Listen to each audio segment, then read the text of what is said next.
Welcome back to Martinsville, one of the unique flavors. The hot dog stand in the infield, and you will see long, long lines as we get closer to lunchtime here at Martinsville, as everyone going and keeping track of the amount of Martinsville hot dogs that they will eat over a weekend's period of time. Let's go back into the garage, and Mike Massaro. And Rick, you're making me hungry with that promo for sure. And you know, speaking of hungry, there's nobody who has a bigger appetite, I'm sure, for success here this year than the 17 team and Ricky Stenhouse. The season has not necessarily gone the way they had liked or what they had expected. Although coming off of a good run last week, they expected a little bit more here this week. In qualifying yesterday, however, experienced a wheel hop and did some severe damage to the race car, smacking the wall, and therefore have gone to a backup car here today. Consequently, these practices this afternoon take on additional importance for the 17 team as they try to dial in that backup car. I spoke with car chief Mike Kelly not too long ago. He said the balance of the race car real good.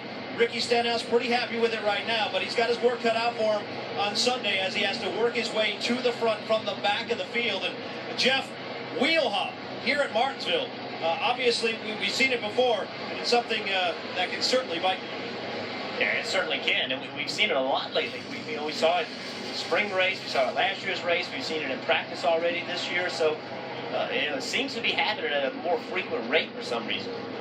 Not sure I can understand that, but I don't know if it's something going on. Wheel hop has, we talk about brakes, and right. Brakes can cause it, but a lot of other things can make it happen as well. Suspension, setup, rear shocks. There are a lot of things that contribute to that wheel hop. The braking starts the problem, but there's things in the suspension and setup that can help make it happen. Well, and it also can have a failure. So as we go in our Heat Evolution car right here, Rick, you know, the brakes sometimes cause this wheel hop, but it also goes through the drive line. So we look in the car. This right here is the rear end gear on a car. And this shaft you see right here, that is the drive shaft that goes all the way up to the engine. So what happens is, when these tires out here start to hop, the axles through here put a tremendous amount of load on that rear gear. Most tracks we go to, we don't talk about mechanical failures, but here in Martinsville, they run a really big rear gear. A lot of rear gear because of the short straightaways and the slow speeds. So there's a lot of load, a lot of power. Remember, over 800 horsepower going through that rear gear. It's built and designed to go in one direction, and when they hop, like you saw in the 17 car, the amount of force is crazy, so violent.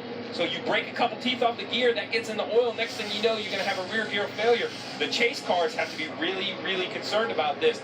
So if you're fortunate enough not to crash when you wheel hop, you still have to worry about mechanically damaging your car. And again, the damage pretty extensive for Ricky Stenhouse Jr. from yesterday.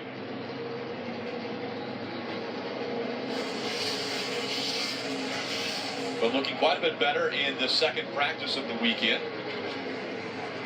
This one, a little over 8 minutes remaining, and there will be one more final practice this afternoon. It's obviously a lot of frustration with this team. They seem like all around Fenway, they make a gain, then everybody around them makes a bigger gain. Then they make a gain, then everybody around them makes a bigger gain. They head in the right direction, but they just can't finish it off. Always seem to be playing catch-up, as we see Chase Elliott also eliminated from the chase after last week, and still looking for that first win, potentially, at a racetrack where Hendrick is very good. Kelly.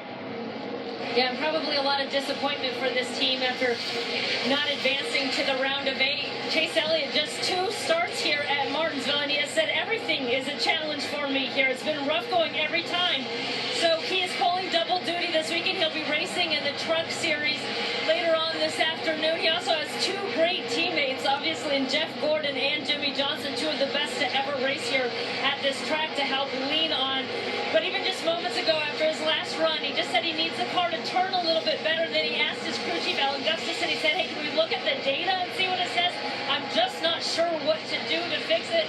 His spotter, Eddie DeHaan, telling him that you keep getting worse off of turn 4. That's the problem area. But obviously, for a young driver who doesn't have a lot of experience here, this place is even more tricky.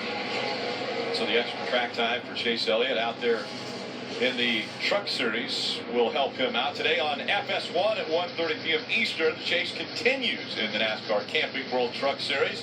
Down to 6 drivers. Who's going to grab the checkered flag and clinch a spot for a chance to win the championship? You can join Vince, Phil, and Michael later.